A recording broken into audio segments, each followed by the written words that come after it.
Boa tarde, nós estamos em mais uma reunião do Grupo de Trabalho Música e Periódicos, da ARLAC-AMS. Hoje é 25 de novembro de 2022, nós estamos nos reunindo às 14 horas, às 2 horas da tarde, para o horário de Brasil e Argentina, e nós temos uma atividade muito interessante, muito especial hoje, que é a apresentação do grupo dos nossos colegas argentinos, Ianete Jericó e Ana Maria Romero, que são integrantes da Argentina, do Grupo de Trabalho Música e Periódicos, ARLAC-AMS, e dois convidados externos, Inácio Weber e Pedro Camerata. Eles vão apresentar trabalhos que foram apresentados anteriormente num simpósio, mas que nós achamos por bem registrar, deixar gravado e disponibilizar no YouTube. E o tema será Las publicaciones periódicas en la historia de la música en Argentina, 1880 a 1916. Então, eu quero dar as boas-vindas e eu passo a palavra para a Silvina Luz Mancia, que nos ajudou a articular esse evento especial da data de hoje. Muito obrigada, Silvina, com a palavra para você. Bueno, gracias Alice y buenas tardes a todos y a todas, los invitados, los integrantes del grupo de trabajo, todos colegas muy queridos. Bueno, nuestras visitas de hoy externas son el doctor José Ignacio Weber y el doctorando Pedro Camerata. Y se suman a la participación dos integrantes del grupo de trabajo que son Ana María Romero, de la Universidad Nacional de Tucumán, y Ianete Jericó, becaria CONICET integrante del Instituto de Estudios Musicales de la Universidad Nacional de San Juan. Ignacio y Pedro, en cambio, son de Buenos Aires y tienen pertenencia en la Universidad de Buenos Aires, en la Facultad de Filosofía y Letras. Y bueno, ellos presentaron este simposio en un ámbito completamente presencial que no quedó registrado, y para colegas de las otras artes también, sobre todo colegas de artes visuales, pero nos parecía muy adecuado hacer una repetición teniendo que ver centralmente con la prensa periódica y la música en el marco de este grupo de trabajo. Así que bienvenidos a los cuatro y bueno, avanti. Muchas gracias Silvina, muchas gracias María Alexia. Bueno, muchas gracias por la invitación. Voy a tratar de hablar despacio, así se me comprende lo que tenemos para decir. Presento mínimamente porque creo que es necesario reponer un poco de información previa a la presentación en sí de los trabajos, ¿no? Este grupo, este cuarteto que se ha conformado, es un poco sui generis, ¿no? Porque no formamos parte de los cuatro de un mismo proyecto de investigación, sino más bien estamos trabajando cercanamente unos con otros en distintos proyectos, pero bueno, por la naturaleza de nuestros temas de investigación, coincidimos en la presentación de este trabajo conjunto, que espero que sea el primero de muchos. Y como van a ver, el recorte temporal que estamos proponiendo tiene que ver precisamente con los temas que estamos estudiando, la década de 1880, tal vez un poco antes incluso, la década de 1870, vamos a comentar algunas cosas, obedece en parte al recorte propuesto por la investigación de doctorado de Pedro, que tiene que ver con el teatro de la ópera, él ya les va a comentar, que se inaugura por comienzos de la década de 1870. Y la fecha de 1916, donde hacemos terminar nuestro recorte, tiene que ver con la fecha del segundo centenario, el centenario de la Declaración de la Independencia, y Ana María se va a referir a ese hecho en parte.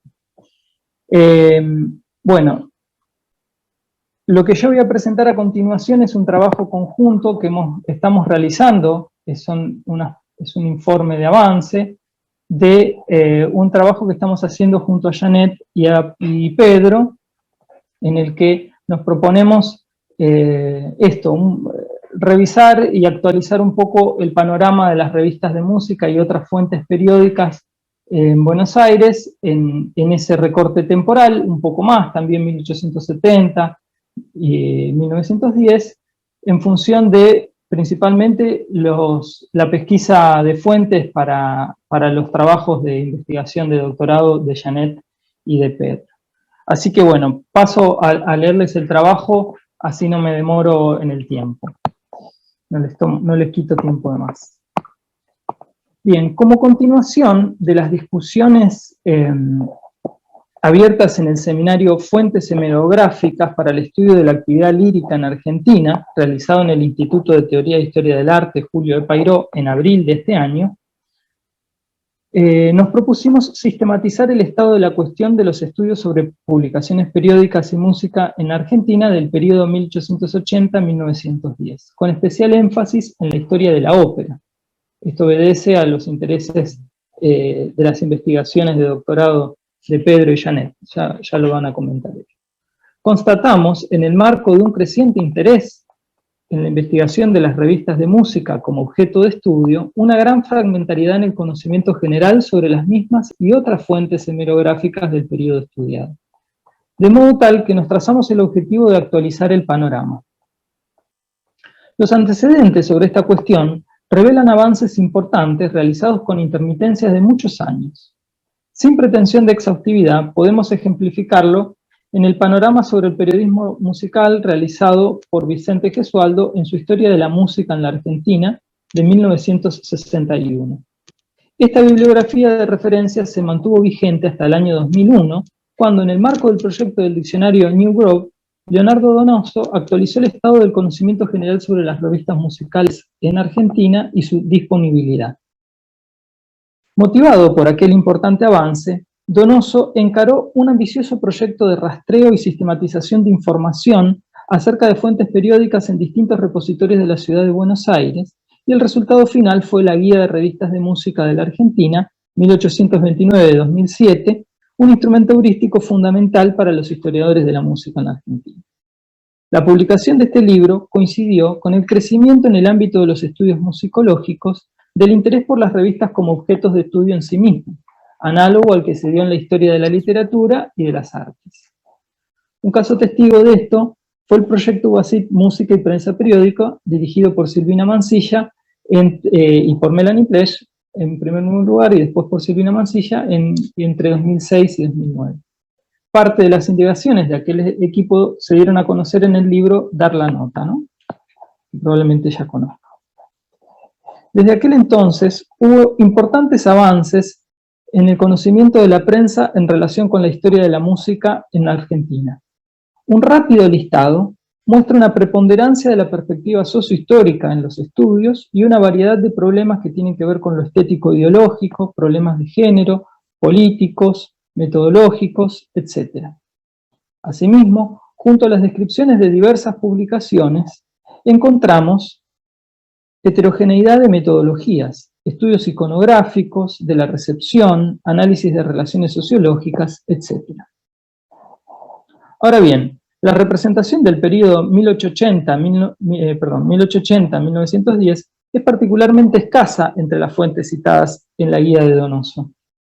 Esto se debe básicamente a la dificultad que suponía el acceso a esas fuentes en el momento de su realización. Incluso un aparente retroceso respecto del panorama de Gesualdo, ya que algunas publicaciones incluidas en su estudio no pudieron ser consultadas directamente para la confección de la guía y quedaron solo mencionados a partir de la referencia a bibliografía secundaria. Esto lo van a ver más adelante. La guía registra, esto es simplemente una síntesis, a modo visual simplemente, no se lee mucho. Decía, la guía registra para el periodo 1880-1910 17 títulos. Entre estos, solo 6 pudieron consultarse fragmentariamente. Por ejemplo, el álbum musical argentino, aquí lo pueden ver. no, ustedes no ven mi mouse. O colecciones más o menos completas como la de la Gaceta Musical y El Mundo del Arte. Y se realizó un fichado de estas revistas, ¿no? De estos títulos.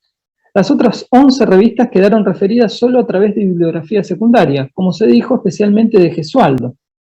Si se tiene en cuenta la década de 1870, en la que nacieron varias de las revistas consideradas, la guía menciona 26 títulos, de los cuales se ficharon 9. La siguiente tabla resume esta información, ¿no? Ahí se pueden ver ustedes la cantidad de números que se pudieron consultar y en el caso, aquellas que no están fichadas, la bibliografía secundaria de donde se tomó la información sobre la revista.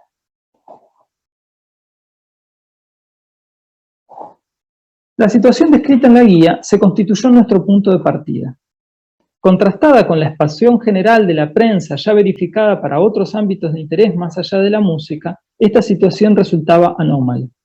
Debía haber más, mucho más. Sumado a que entre el año 2009 y el día de hoy hubo importantes adelantos sostenidos en nuevas facilidades tecnológicas en la digitalización y accesibilidad remota de los patrimonios de archivos y hemerotecas. Estas novedades requieren de instrumentos de actualización continua capaces de reflejarla. Por lo tanto, nos propusimos insistir en el relevamiento de fuentes en los archivos y en repositorios digitales para actualizar el panorama y realizar el fichado de publicaciones aparecidas entre las últimas décadas del siglo XIX y la primera del XX. Además, orientados en la búsqueda de fuentes para el estudio de la historia de la ópera en nuestro país, decidimos ampliarla más allá de revistas de música para incluir otras publicaciones seriadas que puedan resultar de utilidad sin tener en cuenta los diarios. Para ello, hicimos un trabajo de archivo en la Biblioteca Nacional, el Teatro Colón, el Instituto de Investigaciones Musicológicas Carlos Vega de la Universidad Católica Argentina y en hemerotecas y repositorios digitales de la Biblioteca Nacional y la Academia Nacional de Historia y en Internet Archive. Para el fichado de las fuentes, nos basamos en el modelo propuesto por Leandro Donoso en la guía y agregamos un apartado que tiene en cuenta algunos aspectos descriptivos tomados de De Luca, Artundo y Verga. Además, subrayamos aquellos elementos de la revista que en nuestra lectura se vinculan a la historia de la ópera en la Argentina. Este es un modelo de ficha para que vean que es muy simple, pero que nos permite volcar información de todo tipo que después a nosotros nos sirve para nuestras investigaciones. Bien, en esta oportunidad mostramos algunos primeros resultados parciales de esta pesquisa. De las originales 17 revistas que consignaba la guía para el periodo, el panorama se amplió a 38. Y hasta ahora se ficharon 24. Si se amplía el periodo, de las cuales no se ficharon 24. Si se amplía el periodo 1870 a 1910, se detectan 48 títulos, de los cuales 28 fueron fichados hasta el día de la fecha. Para mostrar los hallazgos, podemos dividir el periodo en tres décadas, ¿no? Y nuestro panorama quedaría configurado como se describe a continuación. Acá ustedes pueden ver rápidamente algunos de los títulos que fueron apareciendo, pero ahora lo vamos a ver en detalle, ¿no? Por ejemplo, para la década de 1870-1879, ahí van a encontrar aquello que está en negrita, es lo que nosotros fuimos detectando como nuevo, ¿no?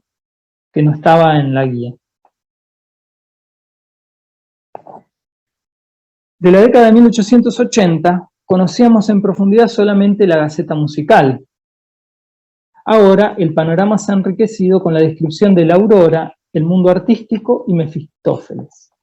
Sabemos por un artículo de Mefistófeles que en el año 1882 coexistieron en Buenos Aires 4 revistas de música: la Gaceta, el mundo artístico, Mefistófeles y el Nuevo Fígaro. Pero no solo sabemos eso, sino también que entre algunas de ellas hubo una fuerte disputa estética. Por ejemplo, con el característico tono satírico de la columna Silvos, Mefistófeles polemizaba con el mundo artístico. Les voy a mostrar una breve cita, ¿no? Bien hace el glacial director del mundo ártico, fíjense cómo lo llamaba, ¿no? En ocupar las columnas de su glacial semanario, pues conviene para el clasicismo, con editoriales sobre el arte coreográfico, bueno, para para que el auditorio pudiera moverse, ¿no? Aprendiera a moverse, porque de tan estático que se quedaba mientras escuchaba las ejecuciones, ¿no? Así conforman un otro que es el oyente clásico, clasicista. Acá hay otra cita en la que polemiza nuevamente con los clásico-maníacos, ¿no? Dice: evidencia de mi clásica ignorancia ante el núcleo de sapientísimos clásicos que han brotado en esta tierra anticlásica con tal profusión y tal prontitud. Dice: destruyen a capricho, los clásicos, ¿no?, las más legítimas reputaciones tan solo porque admiran a Bellini, Donizetti y a otros maestritos por el estilo, fabricantes de melodías para organillos de barbarie. En fin, sigue un poco en esa misma tónica, ¿no? Perdón.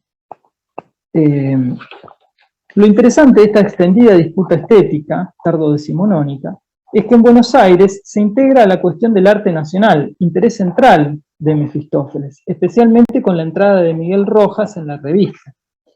Más adelante, esa misma década de 1880, a ver si les vuelvo a mostrar, perdón. Esa misma década de 1880 apareció Il Vesilo del Arte, la primera hasta ahora detectada redactada en italiano, editada en Buenos Aires. Por su parte, la década de 1890 era especialmente árida. Conocíamos únicamente el mundo del arte. También redactada mayormente en italiano, aparecía entre 1891 y 1895. Esta situación nos resultaba particularmente anómala, ya que, incluso en los tiempos posteriores a la gran crisis económica de los primeros años, el espectáculo lírico tuvo un rebote en su audiencia. Un poco de esto se va a referir más adelante Pedro, y se va a comprender claramente. Pero así lo atestiguan, digamos, documentos oficiales como el Anuario Estadístico de la Ciudad de Buenos Aires, que en el año 1896 resume las cifras de los primeros años de la década, ¿no? Y se ve, en cuanto a espectadores o boletos vendidos, que en el año 1891 fueron, entre todos los teatros, 670.000 los espectadores. En 1892, 847.000. En 1893, 1.200.000. En 1894, 1.700.000. Y en 1895, 2.231.000, etc. Es decir, hay un franco crecimiento, ¿no? Lentamente, empezamos a conocer algo más sobre las revistas y publicaciones seriadas de ese tiempo. Aquí vuelvo a la diapositiva donde están los títulos. Aunque por ahora no disponemos de otra publicación con una colección tan completa como la mencionada El Mundo del Arte. Vean cuántos títulos en negrita son los que fueron apareciendo con posterioridad al año 2009. ¿Sí? Y por supuesto también aquellos que tienen este asterisco, ustedes van a ver que hay algunos que tienen un asterisco, son revistas que no entraban dentro de la categoría de revistas de música tal como la definió Leandro Donoso en su red, pero que a nosotros nos parecen pertinentes. También por eso es que aparece tal número, ¿no? Ya vamos a dar algunos ejemplos. Sabemos que en 1898 apareció la Revista Teatral de Buenos Aires, que tuvo una larga vida, pero no hemos detectado aún una colección que conserve números anteriores a 1906, o sea que son muchos los años de esa revista que aún permanecen desconocidos. Finalmente, el conocimiento acerca de las publicaciones de la década de 1900, que adolecía de las mismas limitaciones que la anterior, está siendo ampliado, sobre todo gracias a la detección de colecciones bastante importantes de la revista teatral entre 1906 y 1908, la revista artística, que surgió como continuación de la anterior, pero que luego se independizó y existieron paralelamente en 1908, Vivelot, que apareció entre 1903 y 1905, Música, continuación de la anterior, entre 1906 y 1907, y Artes y Letras entre 1909 y 1910. Estas 5 publicaciones habían sido detectadas en el marco de la investigación del equipo Música y Prensa Periódica, dirigido por Silvina Mansilla, que colaboró con Leandro Donoso en la confección de la guía, pero que no llegaron a incluirse en la guía, ¿no? Estas revistas dan cuenta de un proceso de profesionalización de la prensa especializada en las artes y de la crítica, que en rigor se verifica a lo largo de todo el periodo, pero que en esta década se expande. Cabe destacar también la revista El Teatro, de 1901, dirigida por Dario Nicodemi, en la que confluyen artistas de teatro de diversas nacionalidades y presenta, en lo que respecta a las publicaciones periódicas sobre teatro y música, una novedad destacada: la fotografía in situ realizada por el fotógrafo Bixio. Acá ven, por ejemplo, en el año 1901, la llegada de la compañía que iba a actuar en el Teatro de la Ópera, con Eric Léa Darclé. Ahí está Caruso, supuestamente, ¿no? Se ve dirigiendo las maniobras de descarga del equipaje del barco, y a la derecha está otro artículo en el que entrevistaron a Eric Léa Darclé en su apartamento de hotel, ¿no? Y bueno, ahí cantó, etcétera. Hay una serie de fotografías, yo traje, ¿no? Cantó para los invitados, ¿no? Además, el panorama de las fuentes de esta década se complementa con la publicación de estadística oficial, ahí vuelvo acá, ¿no? De estadísticas oficiales, como la Memoria de la Intendencia y el Anuario Estadístico, así como con otras revistas de interés general, como el semanario en italiano La Vita, que contenía crónica teatral y musical, aunque por ahora solo conozcamos un solo número. También Don Quijote, de Eduardo Sojo, que recorre gran parte de nuestro recorte temporal y en la que la vida musical no era central, pero que en la que sin dudas penetra. Son usuales e interesantes, traigo un ejemplo, los comentarios en la columna Lanzadas, ¿no? Aquí se comenta, por ejemplo, el típico problema en el que el Colón había llevado, esto es el año 1887, el año anterior al cierre del antiguo Teatro Colón, había llevado a 4 estrellas, pero no las presentaba juntas, ¿no? En la fecha de abono. Entonces se quejaban por eso, del mismo modo que se quejaban por la reventa, etc., ¿no? Datos que para nosotros pueden ser interesantes. Sojo, Eduardo Sojo, además, hacía la revista La Mujer, que Romina de Silvio ha estudiado en profundidad en ese libro que comenté anteriormente, Dar la Nota, ¿no?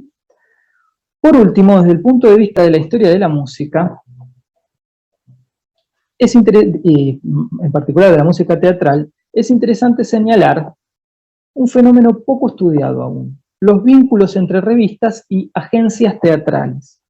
El mundo artístico, el teatro, el vésilo del arte, el mundo del arte, todas tenían agencias teatrales anexas, a través de las cuales prestaban servicios a la industria del teatro musical, representación para contacto y contratación de artistas, mediación entre teatros y empresarios, copias de partituras, vestuario, etcétera, ¿no? Ahí ustedes tienen rápidamente, pueden ver, empresa teatral,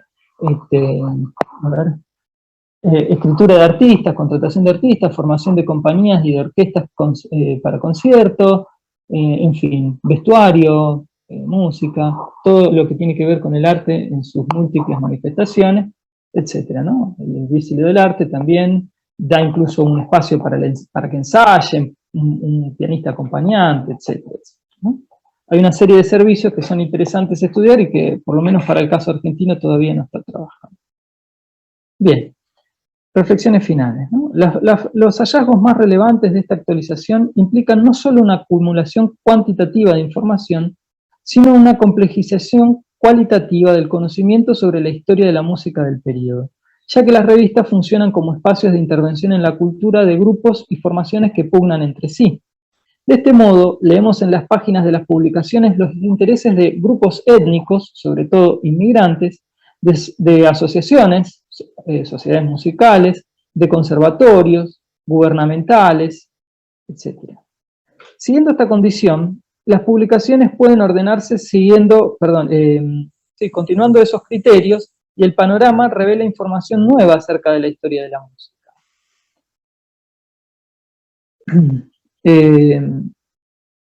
Para ello, en ocasiones basta un número suelto para abrir una puerta tal vez desconocida. Como cierre, entonces, proponemos un ordenamiento de los títulos según esta hipótesis tipológica por intereses que marca un camino a indagar a futuro, ¿no? Ahí están las revistas étnicas, de la colectividad italiana, el mundo del arte, el vésilo del arte, el teatro, la vita, españolas como la Aurora, de asociaciones civiles y gremiales, como el Mundo Artístico, que era el órgano de la Sociedad del Cuarteto, después dejó de serlo, se independizó, o el teatro, que pertenecía a la Caja de Socorros y Repatriación de Artistas italianos, ¿no? También de asociaciones empresariales, como el Arte, que era de la Casa de Música de Arturo de Marchi en Buenos Aires, o de la empresa de producción lírica de Nardi Bonetti, incluso de los conservatorios, ¿no? Y finalmente estas revistas gubernamentales que tenían que ver con, llamamos nosotros, no revistas, sino publicaciones periódicas gubernamentales, que son memorias, anuarios, cuestiones de estadística que son relevantes, como Pedro les va a mostrar a continuación. Además, otro agrupamiento puede plantearse sobre las tendencias estéticas. Sin embargo, debe considerarse como la prótesis de una diferenciación que cobrará más nitidez en las décadas posteriores al recorte aquí propuesto. Pueden identificarse ciertos énfasis, ciertos intereses que tomamos como indicadores de tendencias que irían consolidándose con el tiempo. En Mefistófeles, por ejemplo, se lee un protonacionalismo y un marcado interés en la promoción del arte nacional. Ahí traje algunos ejemplos simples para que vean rápidamente, ¿no? Por otro lado, si bien no se podría hablar de una tendencia italianizante, hay publicaciones que no cuestionan la preeminencia de la ópera en italiano y refuerzan la centralidad del género en la cultura y el gusto musical. Además, puede extenderse en este punto estético la hipótesis de la convergencia planteada en otros trabajos, ¿no? El mundo del arte, el teatro, la revista artística, la revista teatral, se caracterizaron por la promoción de los artistas locales, sean nativos o extranjeros, sea que escriban en español o italiano, al mismo tiempo que sin cuestionar la centralidad de la ópera, buscaron fomentar géneros de música de concierto y de salón. Bueno, hasta ahí es donde tenemos hasta ahora como primeras lecturas a partir de esta actualización del panorama que estamos realizando con Pedro y con Janet. Muchas gracias. Gracias. Pedro, te paso la posta. Mientras se va cargando esto, gracias Nacho por la presentación, clarísimo todo. Ahora lo que les voy a contar sobre el mundo del arte es en realidad, este trabajo es una especie de complemento de lo que estudió Nacho en un artículo que ya tiene unos años, de 2012, sobre la música de concierto y tratamiento de ese tipo de repertorio en la misma publicación, El mundo del arte. Yo voy a hablar un poco del enfoque de la ópera, por decirlo de alguna manera. Ya casi estamos. Soy becario doctoral UASIT, trabajo en el Instituto de Artes del Espectáculo de la Universidad de Buenos Aires y estoy cursando el doctorado en Historia y Teoría de las Artes en la misma universidad. Mi investigación está en una etapa inicial y gira en torno al rol del teatro de la ópera en la historia sociocultural de la música de y en Buenos Aires. Así que hoy voy a hablarles de la visión de este teatro que tenía la revista El Mundo del Arte, que estuvo activa entre 1891 y 1895, en principio. Pero para empezar, vamos a ver un poco el contexto de la época. A fines del siglo XIX, la ciudad de Buenos Aires experimentó un acelerado crecimiento, tanto a nivel demográfico como económico, debido principalmente a la inmigración masiva y al éxito del modelo económico agroexportador. Dentro de esta situación de alza generalizada, estaban incluidas las actividades teatrales y las publicaciones periódicas. En números concretos, entre 1887 y 1895, la cantidad de publicaciones que circulaban en la ciudad pasó de 102 a 143, tendencia que fue acompañada con la aparición de revistas especializadas, como estuvimos viendo recién. Por su parte, los anuncios de compañías extranjeras y locales llenaban los diarios y carteleras de la capital. La inauguración de nuevos teatros, como el Teatro San Martín, en 1887, el Honrubia, en 1889, o el Odeón, en 1892, aumentaba la oferta y, por lo tanto, la competencia entre estos establecimientos. Durante el recorte propuesto, esta tendencia de crecimiento se mantuvo, o sea, entre 1891 y 95, aunque atenuada por la crisis política y financiera que experimentó el país en 1890. Como pueden ver en este gráfico, esta impactó fuertemente en la vida teatral, y en este gráfico podemos ver los concurrentes anuales, digamos, los asistentes a 6 teatros de la capital entre 1889 y 1895. Claramente se ve la gran caída de 1889 a 1890 en la cantidad de gente que asistía. Por lo visto, el teatro en rubia, en color más bien violeta hacia el final o lila, fue el único que logró recuperar o traspasar, digamos, la cantidad de concurrentes que tenía al principio del periodo hacia el final del recorte. En este siguiente gráfico, que abarca los años 1891 a 1895, vemos los ingresos brutos de cada uno de estos teatros. Podrán notar que la cantidad de público no determinaba directamente la recaudación de cada uno de los teatros, y el mejor ejemplo de esto lo muestra la línea azul, que se destaca hacia el final del recorte, que es representativa de la sala que nos interesa hoy. Para verlo de nuevo, les muestro el gráfico anterior. Si miran la línea azul, van a notar que está, digamos, en un tercer cuarto lugar, cantidad de concurrentes, pero claramente en un primer puesto en ingresos, particularmente en los 2 últimos años, 1894 y 1895. Y esta línea azul es la del Teatro de la Ópera. Así que vamos a hablar un poco de este teatro. El Teatro de la Ópera fue inaugurado en 1872 y a lo largo de varios años logró establecerse como uno de los principales competidores del antiguo Teatro Colón. Tras el cierre de este último en 1888, Roberto Cano, que era el propietario del Teatro de la Ópera, realizó principalmente 2 acciones para conquistar el liderazgo del mercado teatral porteño. Por un lado, contrató al arquitecto belga Jules Dormal para refaccionar por completo su teatro, que fue reinaugurado, como podemos ver en las fotos, con luz eléctrica, antepalcos y una mayor capacidad de público en 1889. Por el otro, confió el armado de las temporadas líricas al empresario italiano Angelo Ferrari, principal administrador del Colón durante varias décadas, a lo largo de las cuales forjó una reputación por la calidad de las compañías líricas contratadas. Mediante esta jugada comercial, Cano pretendía asegurarse al adinerado público refinado, o como se lo llamaba en la época, público high life, como de alta vida, para hacer una traducción literal, el cual veía en la sala de ópera la encarnación de un ideal civilizatorio, donde exhibir su distinción, refinamiento, y que, ya fuera por gusto o por costumbre, consumía las propuestas del empresario Ferrari.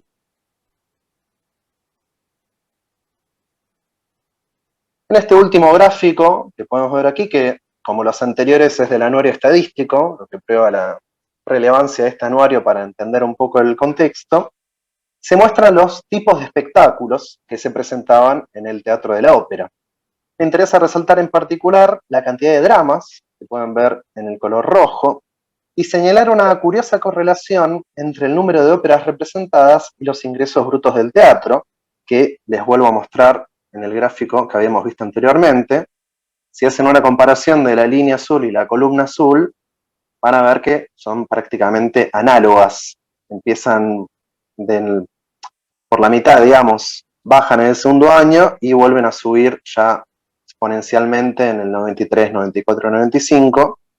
Y esta correlación posiblemente nos adelante, en parte, alguna de las motivaciones que guiaron las decisiones editoriales de la revista que estuvimos estudiando, que voy a presentarles un poco más en profundidad.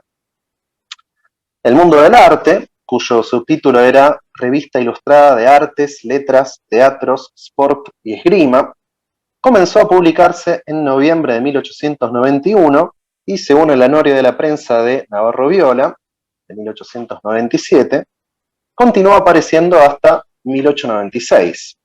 La colección consultada, que pertenece a la Biblioteca Nacional de Argentina, tiene números hasta septiembre de 1895, por lo que, al menos por el momento, no podemos saber qué se publicó después de esa fecha.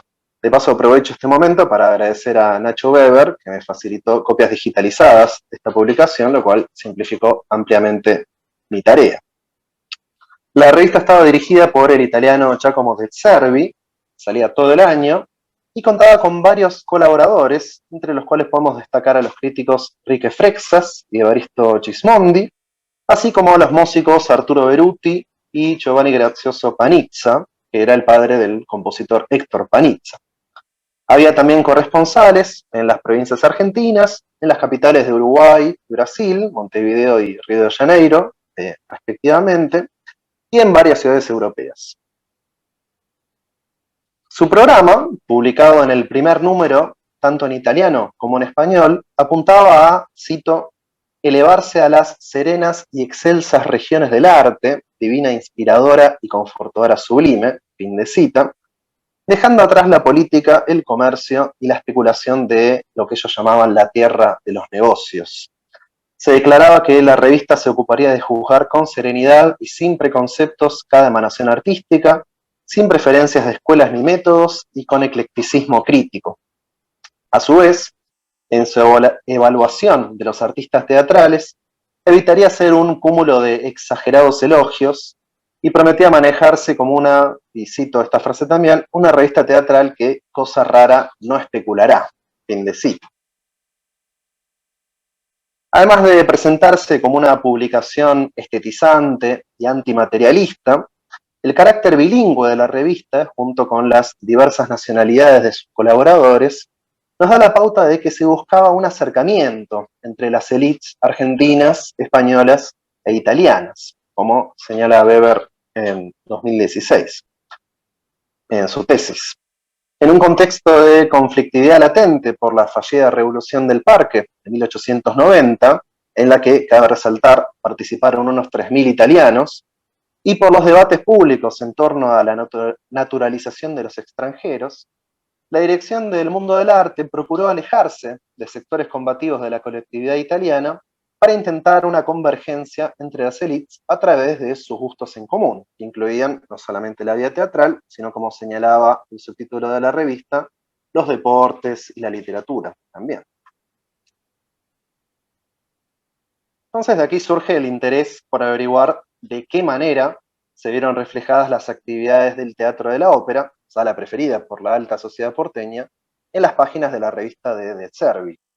Para cumplir con ese objetivo, la metodología empleada fue bastante directa. Simplemente busqué y clasifiqué todas las menciones de la ópera a lo largo de los 113 números que se conservan del mundo del arte. A la hora del análisis fue útil el concepto de sintaxis, esbozado por Sarlo, que rescata Artundo en un artículo de 2010, en torno a la forma revista, entendida como práctica de producción y circulación. Según la autora, Sarlo, una revista es creada para hacer política cultural en una coyuntura específica. Pone el acento sobre lo público, espacio imaginado como un espacio, valga la redundancia, de alineamiento y conflicto, en el cual busca interpelar a sus contemporáneos. Su tiempo es, por lo tanto, el presente en el que se inserta. Con el paso de los años, y se aura que la revista obtiene de su incidencia en un contexto particular, inevitablemente se pierde. Sin embargo, es posible recuperar algunas marcas de esa coyuntura a través de la sintaxis de la publicación, es decir, el ordenamiento de los textos, el lugar que ocupan en la página, el tipo de letra que se utiliza, la forma de titular cada artículo. Todas estas decisiones, como podemos ver aquí, todas estas decisiones nos muestran parte de las problemáticas que definieron aquel presente.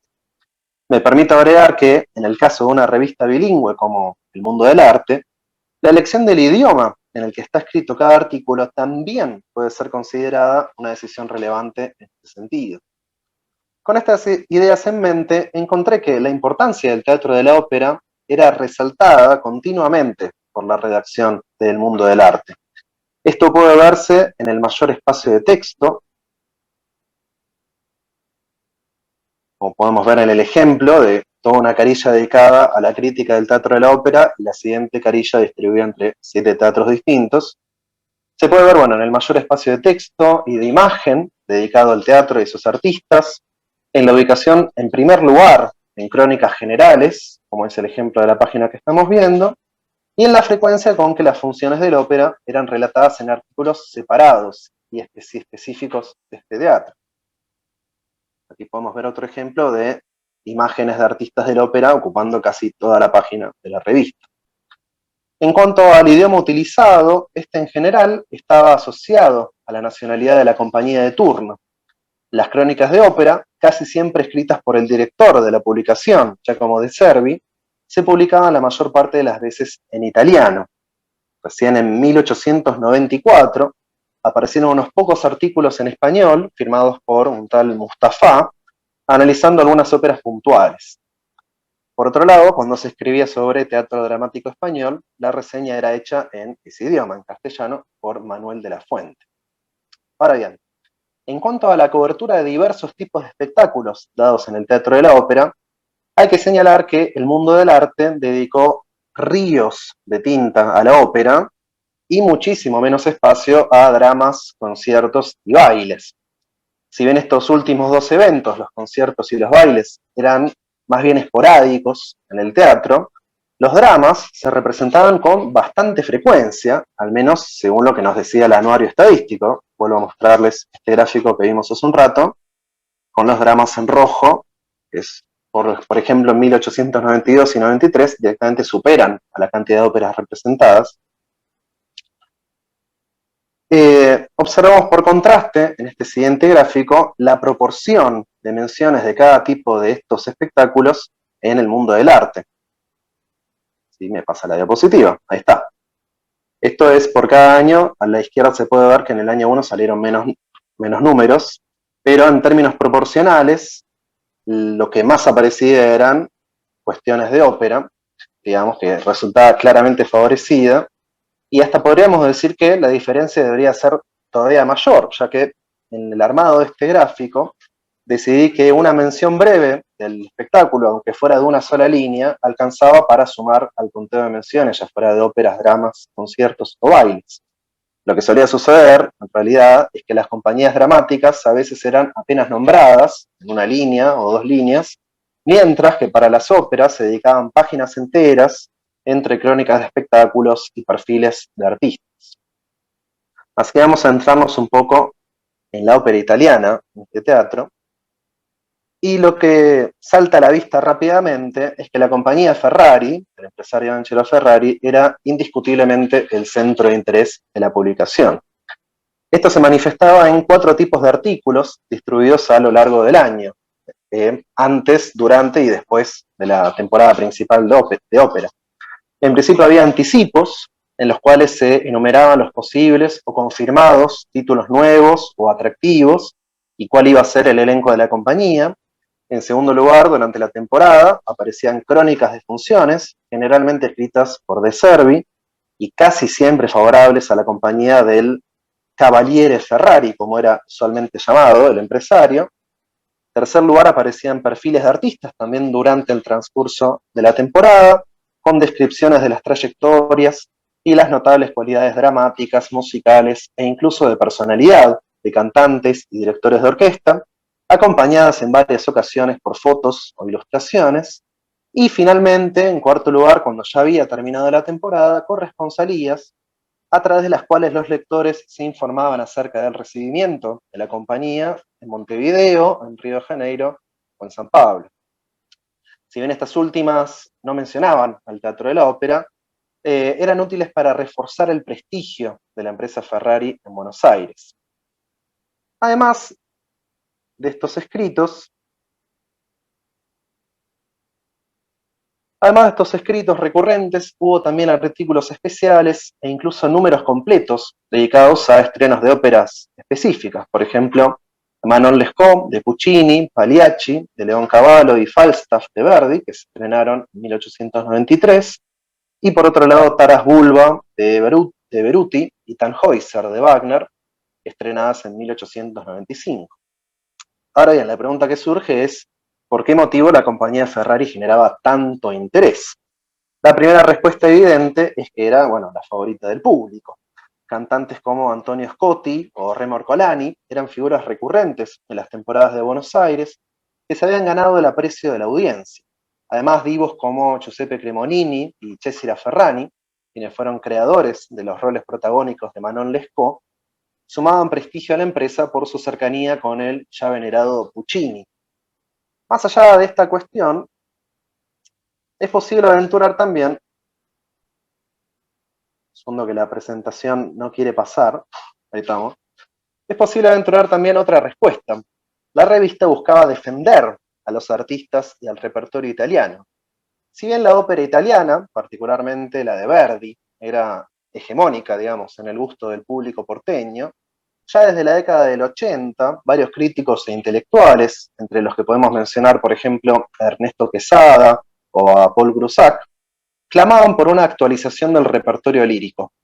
Algunos de ellos argumentaban que la música sinfónica, identificada en particular con Wagner, representaba el futuro del progreso musical al que debía aspirar el público inteligente.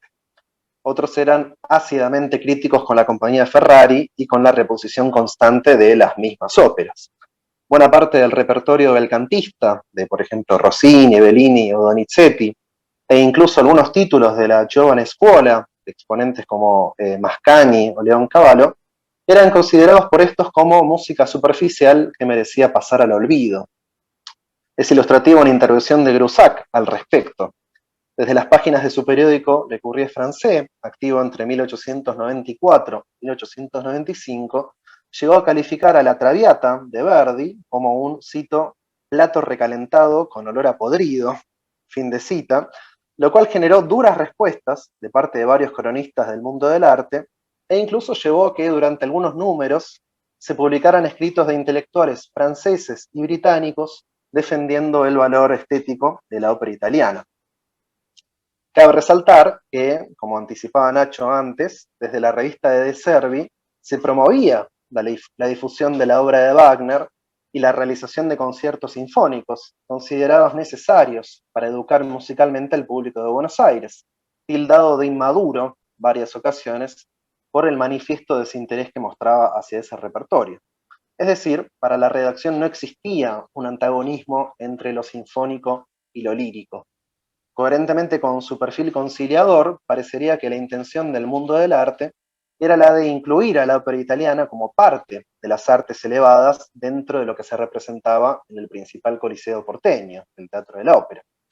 A la pregunta que se había hecho Nacho en su artículo de 2012, que se titula Ópera o música sinfónica, la revista respondía con un rotundo ópera y música sinfónica. Para finalizar, me interesa citar un extracto algo extenso en el que puede apreciarse, en resumidas cuentas, esta defensa de la ópera italiana frente al ataque de posiblemente Grusac. Y es interesante porque se usa el idioma francés sarcásticamente, lo puse aquí en letra itálica para diferenciarlo, igual a la izquierda pueden ver la cita original. La cito, leo todo en castellano, la traducción es mía, así que es cuestionable. Caballería rusticana, Caballería rusticana, si bien fuertemente despreciada por la alta crítica, sigue atrapando al público. La fortuna de esta pequeña obra maestra es única, más que rara en los anales de la historia de la ópera. No se trata de hacer comparaciones fuera de lugar, pero un hecho semejante solo es igualado por el éxito de una o dos obras maestras de Verdi, también fuertemente despreciadas por la nueva crítica imberbe.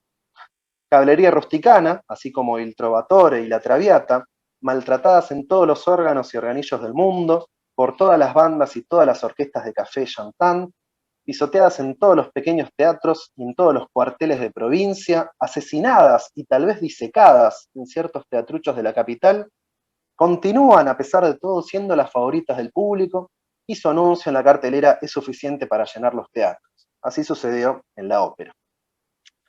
En fin, en última instancia sintetizo todo lo expuesto para finalizar y darle la palabra a mis colegas. En un contexto de expansión de la actividad editorial y teatral, el aristocrático Teatro de la Ópera coexistió entre 1891 y 1895 con la revista bilingüe El Mundo del Arte. Esta última apuntó a la convergencia entre élites argentinas, italianas y españolas a través de los gustos y espacios de ocio compartidos, entre los cuales se encontraba el Teatro de la Ópera. En su cobertura de las representaciones en esta sala, la redacción privilegió a la ópera como género con un marcado interés por los movimientos de la compañía Ferrari. Más allá de que el género lírico era el preferido por el público high life, el cual era calificado a veces de inmaduro por la redacción, debido a su actitud reacia hacia la música sinfónica, la valoración constante de la compañía posiblemente se haya debido al intento de defender a la ópera italiana frente a los ataques de otros críticos musicales. En pocas palabras, podemos decir que el mundo del arte buscó establecer una identificación entre ópera italiana y arte elevado en el ámbito del teatro de la ópera. Así que muchas gracias, aquí dejo brevemente la bibliografía utilizada y las fuentes, y gracias por el tiempo, perdón si me extendí demasiado. Muito obrigada, Pedro, muito obrigada, Inácio. Excelentes, ambos os trabalhos muito bons. Nós temos agora mais duas apresentações, não é isso? Ana Maria Romero e Janete Jericó. Quem que vai antes? Quem vai agora? Janete? Voy. Mi trabajo se titula La música en los festejos patrios de 1910 en San Juan, Argentina, a través de la prensa periódica. El estudio de las conmemoraciones en efemérides significativas para una nación resulta de interés para dilucidar las visiones del mundo de cada época. Los festejos del centenario de la Revolución de 1810 en Argentina fueron un hito relevante para la historia nacional. Con el fin de mostrar ante los ojos del mundo un país moderno, homogéneo y civilizado, se buscó construir un imaginario identitario que caracterizara la primera centuria de vida patria. La elección de los símbolos que la representasen y la búsqueda de una identidad propia no se llevó a cabo sin tensiones. Si bien las celebraciones centrales tuvieron lugar en la ciudad de Buenos Aires, cada provincia organizó subcomisiones para confeccionar su propia programación. El presente trabajo propone estudiar los festejos realizados en la provincia de San Juan, focalizando en el rol que ocupó la música, así como también en las ideas que circularon en la prensa periódica sanjuanina acerca de este momento histórico. El abordaje y la descripción se realizan desde una perspectiva situada, posicionándose en la historia local de la música. Se apela a la reducción temporoespacial que propone la microhistoria como rama de la historia social aplicada a la musicología. La disminución de la escala y la mirada puesta en hechos puntuales permite dilucidar cuál fue el ideario sostenido desde ciertas fracciones de la sociedad sanjuanina frente a este momento histórico, así como estudiar los sucesos en los cuales la música tuvo participación. La metodología empleada se basó en el relevamiento y análisis de prensa periódica local. El estudio de los artículos hallados se realizó siguiendo los lineamientos planteados por autores como Artundo, De Luca y Cascudo, quienes sostienen que las publicaciones hemerográficas nos brindan una narración subjetiva de los hechos del pasado y que se debe asumir una postura crítica que problematice, cito, la identificación inmediata y lineal entre la narración del acontecimiento y el acontecimiento mismo. Cierro cita. El relevamiento se llevó a cabo en la hemeroteca de la Biblioteca Franklin y en el Departamento Biblioteca y Hemeroteca del Archivo General de la provincia. En base al objetivo planteado para este trabajo, se recolectó en los números disponibles de enero a diciembre de las colecciones de 1910 toda la información que aportara datos sobre los festejos del centenario, tanto en el plano provincial como nacional. Se fotografiaron los artículos hallados y luego se procedió a su fichaje y transcripción. El primero de los repositorios mencionados posibilitó el acceso a los diarios La Provincia y San Juan en formato microfilm y El Porvenir en soporte papel. En el segundo archivo se consultaron algunos números del periódico La Provincia que no habían sido encontrados en el primer repositorio y que permitieron llenar algunas lagunas de información. Cabe mencionar que la doctora Fátima Graciela Musri había realizado previamente un barrido del periódico El Porvenir, a partir del cual fichó los títulos de los artículos publicados entre abril y julio de 1910 que hacían referencia a los festejos. Contar con los títulos de los artículos publicados en este diario me motivó a estudiar el tema y facilitó mi primer acercamiento a la fuente. En el caso de los números correspondientes al mes de mayo, material de gran relevancia para este estudio, se hallaron de La Provincia solamente el número con fecha de 21 de mayo, del Porvenir, todos los que se ven ahí en pantalla, haciendo un especial énfasis en el número del 25 de mayo, que fue un número especial, y de San Juan no se hallaron números de este mes. Por lo mencionado, se advirtió como dificultad metodológica la dispersión y la fragmentación de los materiales de referencia para este estudio. En 1910 se vivía en nuestro país un clima de celebración por los logros obtenidos y de esperanza ante un futuro promisorio. El proceso de modernización que atravesó la Argentina implicó cambios en el plano tecnológico, social y urbano. Estas transformaciones, impulsadas por una voluntad que aspiraba a homologarse con Europa, fueron posibles gracias al crecimiento económico que generó la exportación agropecuaria y el sector industrial. La sociedad estaba conformada por una población heterogénea. En este contexto, los festejos del centenario fueron la oportunidad para reafirmar los lazos que unían a la población. Chatier afirma que la celebración, cito, con sus rituales, sus gestos, objetos, es una gramática simbólica que permite enunciar, dando a ver o a escuchar un proyecto político. Fin de cita. En este sentido, los festejos evidenciaron las intenciones de la élite dirigente de implementar un proyecto que cumpliera con dos objetivos. Por un lado, homogeneizar la nación frente al aluvión de inmigrantes y, a su vez, establecer jerarquías y distancias en esa nueva conformación social.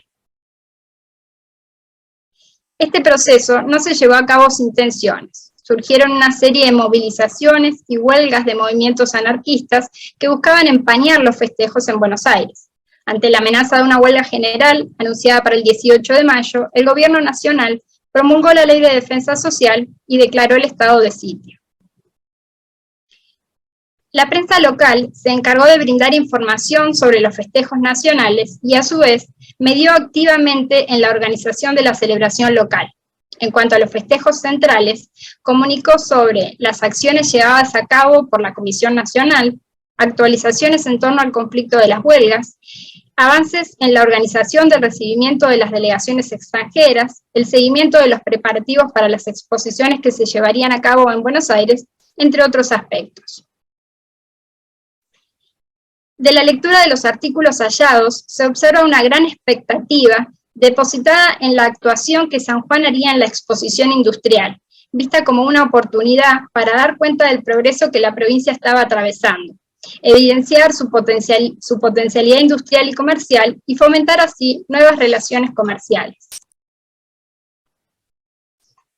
También los diarios locales dedicaron espacio entre sus líneas para comunicar sobre la repartición de fondos para financiar los festejos. En el ámbito local, la suma de 180.000 pesos destinadas por las autoridades sanjuaninas generó opiniones encontradas en la prensa. Estas posturas opuestas pueden leerse en consonancia con la línea editorial de cada uno de los diarios y su relación con las autoridades locales. La prensa también se encargó de incitar a que todos los sectores de la población se involucraran, comprendiendo que la participación popular en la celebración patriótica era imprescindible desde el plano simbólico. Cito, «Mayo se acerca y con él nuestro glorioso centenario independiente, el que todos, sin distinción de clase y de colores políticos, festejaremos por igual». Fin de cita. A su vez, buscó evidenciar que el llamamiento también iba dirigido a los inmigrantes, quienes, a través del arribo de delegaciones extranjeras, se incorporaron con entusiasmo a los festejos, ocupando un lugar central. Cabe destacar una publicación del diario El Porvenir, que anuncia que el compositor sanjuanino Arturo Beruti había culminado su ópera Los Héroes, realizada por encargo del gobierno para ser presentada en el Teatro Colón con motivo de las fiestas.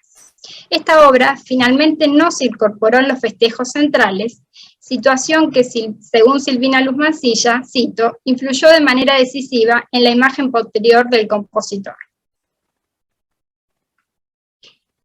Durante los primeros días del mes de marzo se anunciaron en la prensa los nombres de quienes integrarían la comisión organizadora de los festejos locales.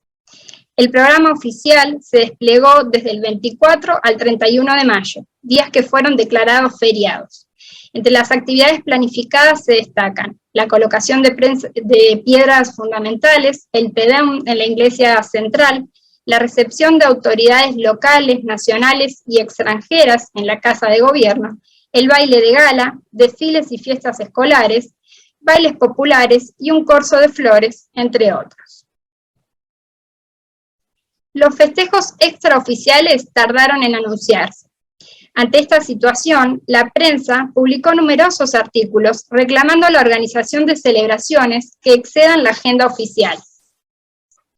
En el marco de los festejos se anunciaron algunas obras como la creación del Parque de Mayo y de la Escuela Monumental del Centenario y la inauguración de una sala de conciertos, el Teatro San Martín.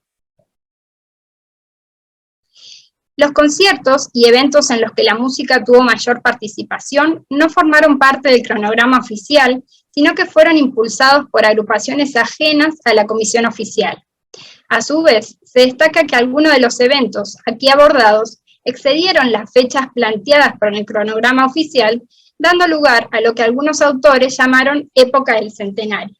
Las siguientes tablas muestran los datos tal y como fueron hallados en la prensa, reproduciendo la ortografía de la época y la asignación de obras a diversos compositores. El 10 de abril debutó en el Teatro Moderno la Compañía Española Dramática y de Zarzuela, dirigida por Manuel de la Vega, cuyos empresarios a cargo fueron Meca y Basilio Martínez. Dentro del repertorio musical anunciado se destacan zarzuelas españolas. El 30 de abril, en el marco de las presentaciones de esta compañía, la cantante Da Ponte interpretó fragmentos de Caballería Rusticana y de la zarzuela Marina de Arrieta. Luego del éxito de estas presentaciones, Basilio Martínez contrató en Buenos Aires una mayor cantidad de artistas y le propuso a la comisión a cargo de los festejos traer esa compañía para ofrecer espectáculos públicos gratuitos en el pabellón Variedades. Durante la semana de mayo se le otorgaban una subvención.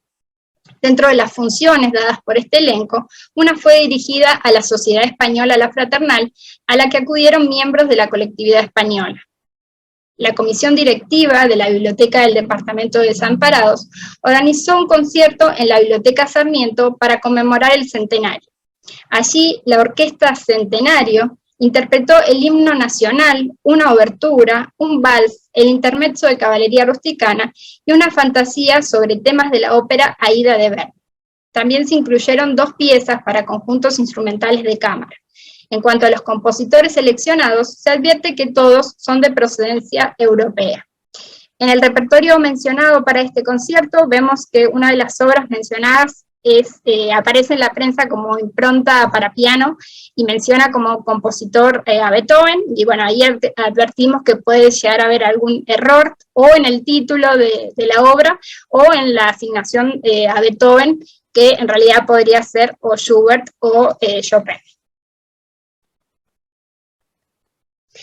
El 23 de mayo se llevó a cabo una fiesta escolar organizada por la Dirección General de Escuelas. Según lo dispusieron las autoridades escolares, lo recaudado en esta velada literario-musical fue donado a la Sociedad de Beneficencia. El repertorio anunciado estuvo integrado por el himno nacional, fragmentos de la opereta Caballería Ligera de Suppé, la Bohème de Puccini y la zarzuela Marina de Emilio Arrieta.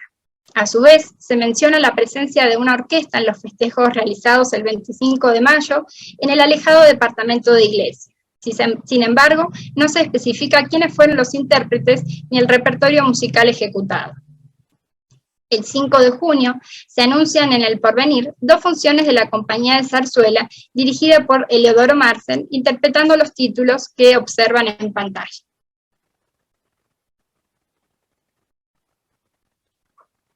Si bien durante la semana de los festejos oficiales iba a llevarse a cabo un concierto organizado por la Comisión de Damas en beneficio del asilo de mendigos, este tuvo que ser pospuesto por la demorada inauguración del nuevo Teatro San Martín. La prensa local, que se había manifestado a favor de la iniciativa de esta comisión, realizó un seguimiento constante de las dificultades que surgieron y ejerció un rol activo para lograr su concreción. Finalmente, las autoridades municipales decidieron habilitar el nuevo coliseo para la realización de este evento, que se llevó a cabo el 18 de junio. Entre los números musicales ejecutados se destaca la actuación de la Orquesta Colequia, que ejecutó el himno nacional y fragmentos de Tosca y la Bohème de Puccini. El 26 de junio, la Sociedad Italiana de Socorros Mutuos realizó un torneo de esgrima para recaudar fondos para la construcción de un pabellón que las colectividades extranjeras decidieron levantar en el Hospital Rawson en homenaje al centenario argentino. En el cronograma del torneo se hace referencia a la participación de, cito, una bien dirigida orquesta, la cual podemos inferir que estuvo dirigida por el maestro Francisco Colecchia, miembro de esta colectividad. Finalmente, se menciona el debut de la Compañía de Zarzuela Española, dirigida por Eduardo Marsen, el 25 de junio, día en el que se realizó la inauguración oficial del Teatro San Martín. Palabras finales. Los conciertos y los eventos en los que la música tuvo mayor participación no formaron parte del cronograma oficial, sino que fueron impulsados por agrupaciones ajenas a la comisión oficial y se llevaron a cabo en fechas que excedieron la semana de mayo. Este tipo de iniciativas fueron incentivadas por la prensa sanjuanina en varias oportunidades y celebradas luego de su concreción. La heterogeneidad del repertorio musical relevado, compuesto por himnos patrios, fragmentos de óperas italianas, operetas, zarzuelas, piezas breves de música académica europea, da cuenta del gusto decimonónico de la población e informa sobre el proceso de conformación del imaginario identitario nacional, deudor de culturas de distinta procedencia, aunque fuertemente relacionadas con Europa. A su vez, la elección del repertorio puede entenderse en consonancia con el lema que dio marco a los festejos, que versaba celebración en la que todos formen parte sin distingos. Respondiendo a la conformación heterogénea de la sociedad, integrada por una gran cantidad de inmigrantes, la inclusión de obras de compositores de música académica europea puede considerarse como una manera de incluir a los extranjeros en los festejos. La inclusión de zarzuelas y la llegada de 2 compañías españolas se da en sintonía con lo sucedido en Buenos Aires, donde la comunidad española organizó funciones en el Teatro Colón para dar a conocer óperas y cantantes españoles. Todo esto puede vincularse a posturas vigentes en la época que sostenían que las bases para el futuro de la Argentina serían consecuencia de un retorno al pasado español y de la resignificación de las relaciones con España. A través de este estudio, vemos que la provincia de San Juan se hizo eco de la programación y de las directivas nacionales. Sin embargo, nos preguntamos si en el plano local existieron otras manifestaciones musicales que no aparecen en los diarios, dado que los eventos extraoficiales aquí estudiados y relevados por la prensa fueron organizados por actores cercanos a las clases dirigentes. Estas posturas de apoyo o rechazo a determinadas prácticas musicales nos informan sobre el imaginario identitario que se buscaba instalar en el ámbito local. Para finalizar, se espera que los aportes de este trabajo, basado en las vivencias de la microhistoria, complementen los relatos de la historia nacional de la música en torno a los festejos del centenario, basados en la experiencia porteña. Muchas gracias. Gracias, Janet. Bueno, han visto que Janet se detuvo en los festejos musicales del centenario de la Revolución de Mayo, 1910, en Argentina. Ahora Ana María Romero nos va a llevar 6 años después, a 1916, porque en Argentina tenemos 2 fechas patrias. Revolución de Mayo, centenario en 1910, Declaración de la Independencia, centenario en 1916. Y lo mismo sucedió en el siglo XXI, ¿no? Con la doble fecha, 2010-2016. Bueno, Ana María, adelante. Bueno, muchas gracias. Ya comparto pantalla. Bueno, mi trabajo, titulado Un visitante ilustre, Cenzán en el Tucumán del Centenario, se inscribe en la creciente tendencia de la musicología latinoamericana de los últimos años, que pone en relación música y prensa no solo una aproximación al pensamiento musical de cada época, sino también una comprensión de la música como parte integrante de la historia cultural. Ante la tarea ineludible de aplicar este tipo de análisis en y desde las diferentes regiones del interior del país, se observó una vacancia de estudios sobre la música académica o también denominada culta, desarrollada en la provincia de Tucumán en el arco temporal de los centenarios, 1910-1916, en evidente situación de desigualdad frente a otras disciplinas o prácticas artísticas mayormente estudiadas como la literatura o la plástica. Se llevó a cabo una amplia pesquisa para detectar los asuntos musicales en 2 publicaciones diarias de información general del Tucumán de la época, La Gaceta y El Orden. Y los contenidos encontrados y seleccionados recibieron el tratamiento tanto de fuente como de objeto de estudio. A partir de los datos obtenidos, se planteó un ajuste de las escalas espacial y temporal que permitió identificar, desde un enfoque microhistórico, determinados hitos musicales, tales como el concierto que Camille Saint-Saëns dio en la ciudad de San Miguel de Tucumán el 17 de junio de 1916. Esta investigación tiene un doble objetivo. Por un lado, abordar este suceso desde una perspectiva más bien descriptiva, que permita contribuir a la historia de la música local en sus aspectos fácticos, y dar cuenta de la producción artística, de los procesos de producción artística y de circulación y recepción de obras musicales, de intérpretes y de compositores. Y por otro lado, realizar un análisis discursivo de los artículos periodísticos seleccionados con la intención de revelar las estrategias puestas en práctica por la prensa en su rol de agente de definición e identificación cultural. La primera referencia al evento fue publicada por La Gaceta el martes 6 de junio de 1916, posterior a una serie de representaciones de la ópera Samson y Dalila que Saint-Saëns había dirigido en el Teatro Colón de Buenos Aires. El artículo en cuestión difunde el anuncio de la empresa La Rosa Moqui de la inclusión de un concierto de Saint-Saëns en la temporada oficial del Teatro Odeón, situado en la capital tucumana, junto al violinista Auguste Morache y al violonchelista Michel Roux de Ledic. Estos datos hacen posible ubicar al mencionado concierto dentro del circuito creado por compañías líricas italianas, cuya estructura organizativa estableció redes de trabajo transatlánticas que involucraban a compositores, intérpretes, editores y otros agentes vinculados a la producción de obras operísticas. Esta red empresarial, de características monopólicas, funcionaba entre Italia y las principales capitales de Sudamérica: Buenos Aires, Río de Janeiro, Santiago de Chile, desde las cuales se extendía a las ciudades importantes del interior de estos países. A partir de los artículos de La Gaceta, fue posible deducir la agenda de conciertos de Saint-Saëns en las diferentes ciudades.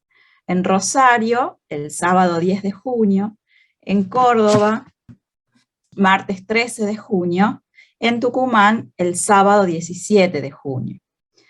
Al parecer, la gira se presentó de forma algo improvisada, ya que el diario del 6 de junio anunciaba el martes 13 como fecha probable del evento, día que finalmente actuó en Córdoba, un concierto que no estaba previsto en el primer comunicado. Luego, entre comillas, el miércoles o jueves de la otra semana, hasta publicar la fecha definitiva fijada para el sábado 17.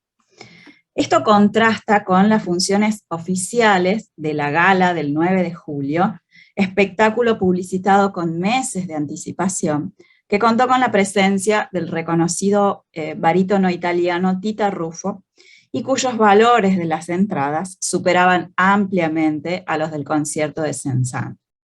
El programa del concierto, publicado con antelación, se constituyó principalmente por obras de cámara del propio Saint-Saëns, y de acuerdo con las notas de los corresponsales de Córdoba y de Rosario, fue el mismo que interpretó en esas ciudades.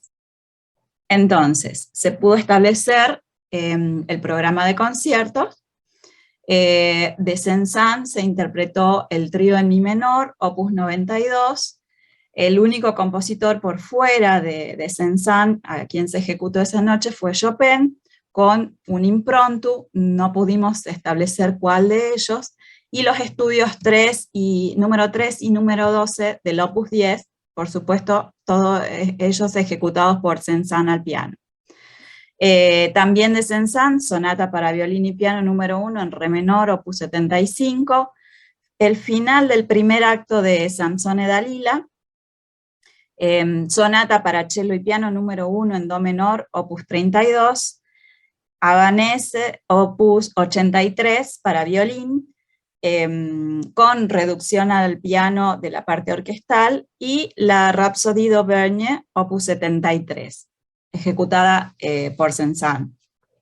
En el caso del trío y las dos sonatas, en las críticas y en la publicación del programa no se especificaba cuál de ellas era, pero sí lo pude establecer a partir de la denominación de los movimientos de cada una de estas obras. Bien, días antes del concierto, la Gaceta dejó traslucir una polémica alrededor del instrumento que ejecutaría Saint-Saëns. La nota del 8 de junio finaliza de esta manera: se ha luchado con la dificultad del piano en que tocará el ilustre maestro. Consultado por telégrafo, respondió: tocaré en el piano que tengan, Saint-Saëns. El periódico no brinda datos sobre la naturaleza de la dificultad del piano, pero unos días después, el gerente de la casa de música Breyer Hermanos hizo pública una solicitada, donde expresa que apenas conocida la noticia de la llegada del músico a Tucumán, puso a disposición un piano Bechstein de gran formato. Cito: motivos que creemos prudente silenciar han hecho que nuestro ofrecimiento aún no haya sido aceptado. Fin de cita. Los motivos a los que hace mención J.A. Castillo, tal su nombre, continuaron silenciados, al menos para los lectores del diario de aquel momento.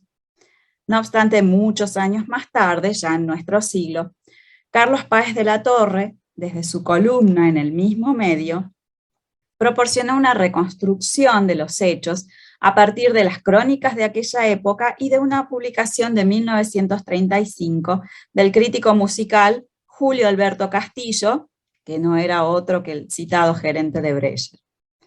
Al parecer, recién llegado a Buenos Aires, Saint-Saëns había advertido que no tocaría en un piano alemán, según este articulista, debido a cuestiones ideológicas relacionadas con el contexto político de la Primera Guerra, por lo que la dificultad del piano radicaba en que los pocos instrumentos de concierto existentes en Tucumán eran alemanes, en su mayoría de marca Bechstein.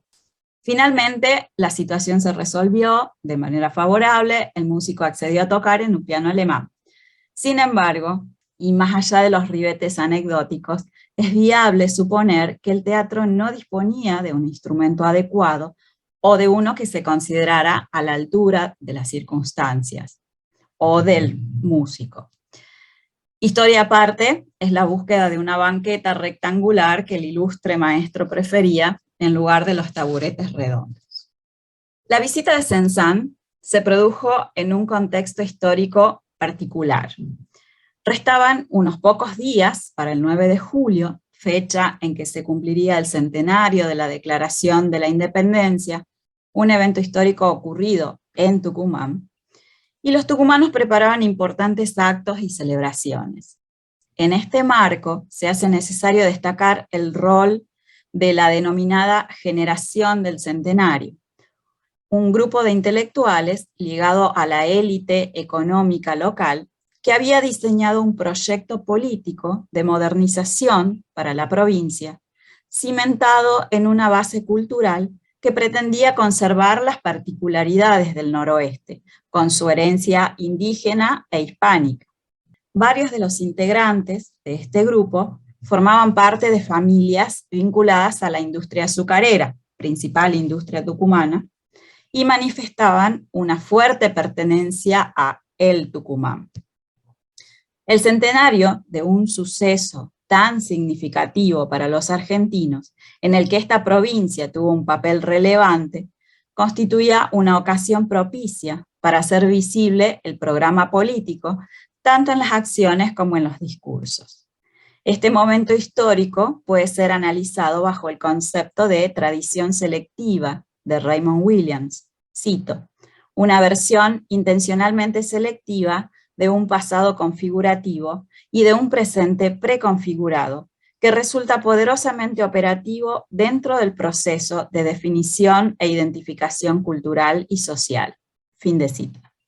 De tal forma entendidas, al erigirse desde un presente y rescatar selectivamente el pasado, las tradiciones indican también las direcciones futuras, y en este periodo de la historia de Tucumán, el futuro al que se aspiraba estaba representado por la cultura francesa como un modelo de modernidad y de civilización. A través del análisis de sus enunciados, se pudo comprobar la participación de la prensa como institución cultural en el establecimiento operativo de las tradiciones y la red de relaciones entabladas con instituciones de diferentes ámbitos, políticas, educativas, económicas, etc. Los periódicos sostienen un estilo altisonante en sus referencias a Cézanne, con adjetivos tales como ilustre, glorioso y genial, y no dejan de recordar al lector el origen francés del compositor, así como su posición privilegiada en lo más alto de la música contemporánea. Ambos medios, El Orden y La Gaceta, se ocuparon de anunciar el concierto, de cubrir la llegada de Cézanne y de publicar semblanzas del músico, pero La Gaceta brindó más espacio al evento que El Orden, el cual prefirió dedicar su atención a la función de gala del 9 de julio. El compositor fue el invitado de lujo en la inauguración del Museo de Bellas Artes, un acontecimiento que resultó oportuno para volcar en los discursos protocolares, reproducidos en su totalidad por la prensa, el proyecto de modernización institucional y social. Ello explica la presencia de Cézanne en un acto que, si bien no tenía relación específica con la música, constituía un verdadero manifiesto del pensamiento político de la élite local.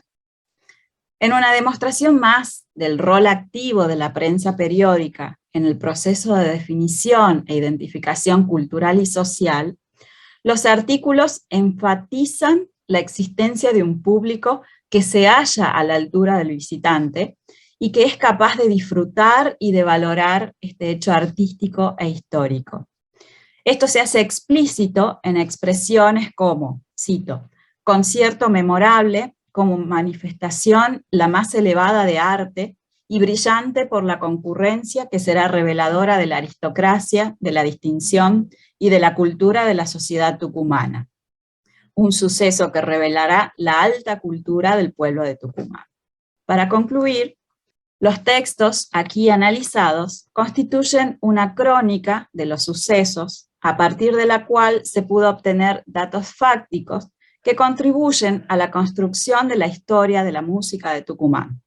Al mismo tiempo, ponen en evidencia, de forma explícita o implícita, la participación de la prensa como agente operativo de identificación cultural.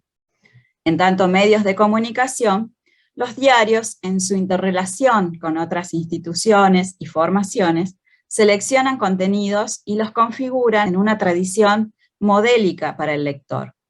Los discursos muestran, desde su presente, una sociedad tucumana que posee una alta cultura, y a la vez proyectan la dirección futura al exhortar al lector a autoidentificarse con esa sociedad culturalmente preconfigurada. Muchas gracias. Muchísimas gracias, Ana María. Vamos a ir invitando. Interessantíssimo, muito bom os 4 trabalhos, excelentes. Os 2 primeiros mais relacionados a uma abordagem para a história econômica, né? Ahí tenemos una mano levantada ya, Alice. Hola, hola, soy yo. Perdón, voy a conectar mi micrófono para que se escuche mejor. Muchas gracias por la presentación. Me gustaron mucho las 4 presentaciones. También me pareció interesante a pesar de que van en direcciones distintas, ¿no? Han reunido esfuerzos para trabajar con la prensa periódica como documento histórico, como fuente. Bueno, ahí hay varias cosas que me llaman la atención, pero una que me